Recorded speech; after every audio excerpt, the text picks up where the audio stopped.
ഇതുവരെ നീ ചെയ്ത 2 കൊലപാതകങ്ങളെ കുറിച്ച് മാത്രമാണ് എനിക്ക് പിടിയുണ്ടായിരുന്നത്. ഇപ്പോ നീ ചെയ്യാൻ പോകുന്ന 3ാമത്തെ കൊലപാതകത്തെ കുറിച്ചും ഞാൻ അറിഞ്ഞിരിക്കുന്നു. ഡോക്ടർ ചിന്നു, ഇനിയെല്ലാം ഞങ്ങൾ നോക്കിക്കോളാം. നിങ്ങൾ വേഗം ഹോസ്പിറ്റലിലെ ഓഫീസിലേക്ക് പോയി ബാക്കി ഫോർമാലിറ്റീസ് എല്ലാം ചെയ്തോളൂ. പൊക്കോളൂ. ശരി.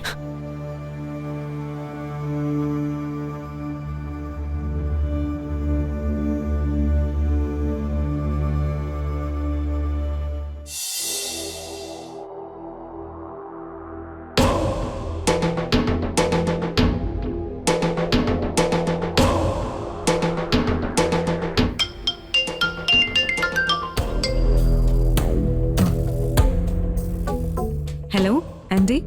ദക്ഷ ഇപ്പൊ കോളേജിലാണോ അതോ വീട്ടിലെത്തിയോ? അല്ല, ഞാനിപ്പോ ഹോസ്പിറ്റലിലേക്ക് പോയിക്കൊണ്ടിരിക്കുക.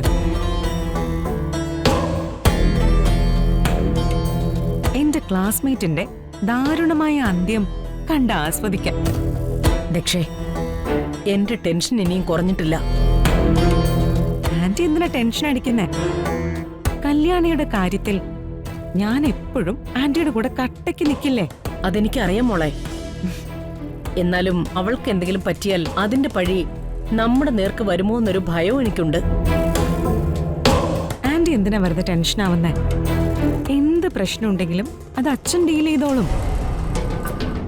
ഇവിടുത്തെ പോലീസുകാര് എന്ത് ചെയ്യണം എന്ത് ചെയ്യണ്ടെന്ന് അച്ഛനാണ് തീരുമാനിക്കുന്നത്. അതെനിക്കറിയാം മോളെ. ഞാൻ ഇലയ്ക്കും മുള്ളിനും കേടില്ലാത്ത വിധത്തിൽ അച്ഛനോട് പറഞ്ഞ് ഞാൻ മനസ്സിലാക്കിയിട്ടുണ്ട്. ഒരു പ്രശ്നവും വരാതെ നോക്കിക്കൊള്ളാന്ന് അച്ഛൻ സമ്മതിച്ചിട്ടുമുണ്ട്. അച്ഛനോട് ആന്റി സംസാരിച്ചു കഴിഞ്ഞോ? നമ്മളാണ് കല്യാണിക്ക് പോയ്സൺ നൽകിയതെന്ന് ആന്റി അച്ഛനോട് പറഞ്ഞിട്ടൊന്നുമില്ലല്ലോ? ആ ഇല്ല. ഇക്കാര്യത്തിൽ നമ്മുടെ പങ്കിനെ കുറിച്ച് ഞാൻ അദ്ദേഹത്തോട് ഒന്നും പറഞ്ഞിട്ടില്ല. അദ്ദേഹത്തിന് നാണക്കേടുണ്ടാവാതെ നോക്കണമെന്ന് മാത്രമേ ഞാൻ പറഞ്ഞിട്ടുള്ളൂ. അതേതായാലും നന്നായി. ഇനി ആന്റി ഒട്ടും ടെൻഷൻ ആവണ്ട. ഇവിടുത്തെ കാര്യങ്ങളൊക്കെ ഞാൻ നോക്കിക്കോളാം. ഇനി ആ കല്യാണിയുടെ ശവമടക്കിനുള്ള തയ്യാറെടുപ്പുകൾ മാത്രം ആന്റി നോക്കിയാ മതി. അത് മാത്രം പോരല്ലോ മോളെ.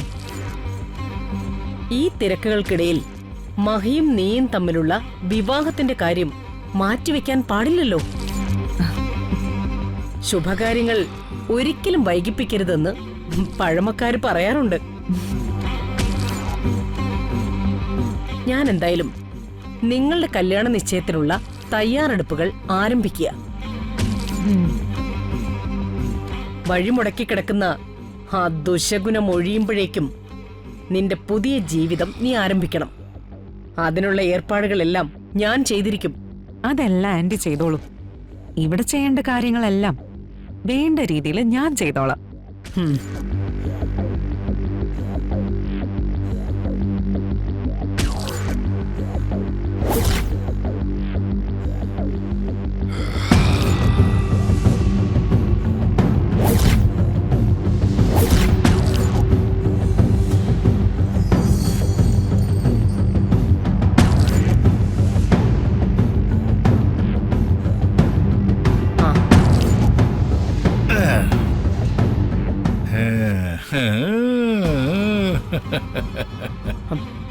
എന്താ?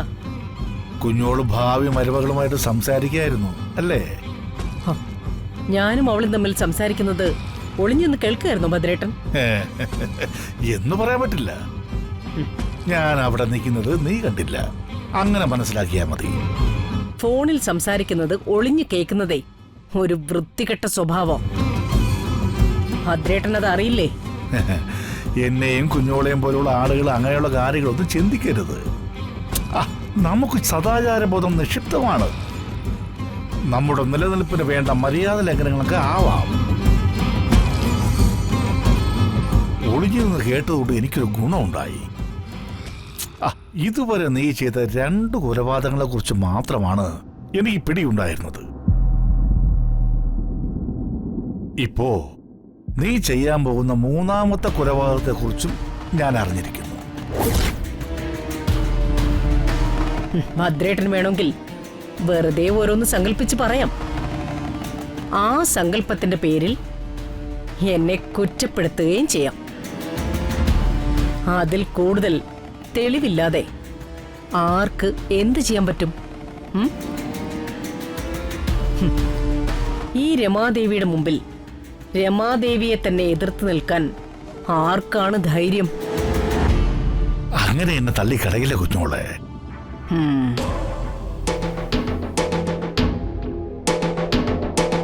ഒളിഞ്ഞും തെളിഞ്ഞും ആ ചിന്നുവിനെ സഹായിക്കുന്ന ഒരുപാട് പേരുണ്ട്.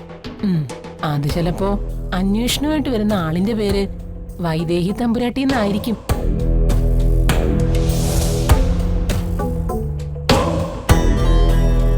വൈദേഹി തമ്പുരാട്ടിയോ? അതെ, വൈദേഹി തന്നെ. ഹോ. വേണ്ടാതീനും എല്ലാം ചെയ്ത് നീ അവരെ കളത്തിലേക്ക് ഇറക്കരുത്. അങ്ങനെ നീ ചെയ്താൽ പിന്നെ ആ കളത്തിൽ നിന്ന് നീ പിന്നെ ജീവനോടെ പുറത്തു പോവില്ല. നിന്റെ അന്ത്യം കണ്ടിട്ടേ വൈദേഹി തമ്പുരാട്ടി തിരിച്ചു പോകത്തുള്ളൂ. ഹോ. അതോർമ്മ വേണം.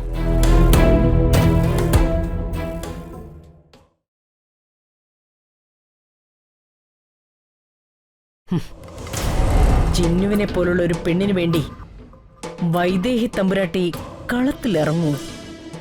ഹേ, ഒരിക്കലുമില്ല. കുഞ്ഞോള് പറയുന്നതൊക്കെ നേരാ. കഥയുടെ ഗതി ഈ രീതിയിലാണെങ്കിൽ ഇവിടെയുള്ള എല്ലാവരും കൂടി വൈദേഹി തമ്പുരാട്ടിയെ കളത്തിലിറക്കും, പകിടയും കളിക്കും. എന്തായാലും കുഞ്ഞോളൊന്ന് ഒരുങ്ങിയിരുന്നോ.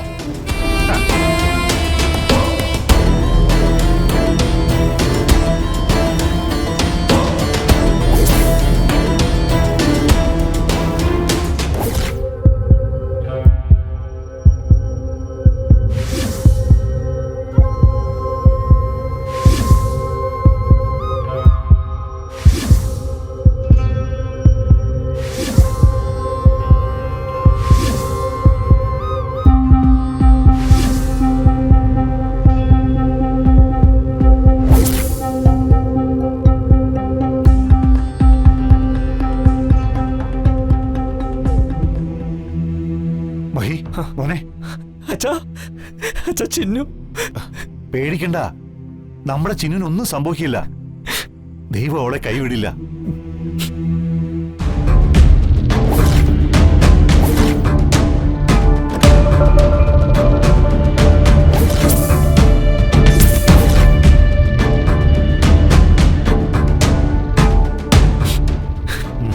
കല്യാണിക്കിപ്പോ എങ്ങനെയുണ്ട്? ഒന്നും പറയാൻ പറ്റാത്ത അവസ്ഥയാണ്.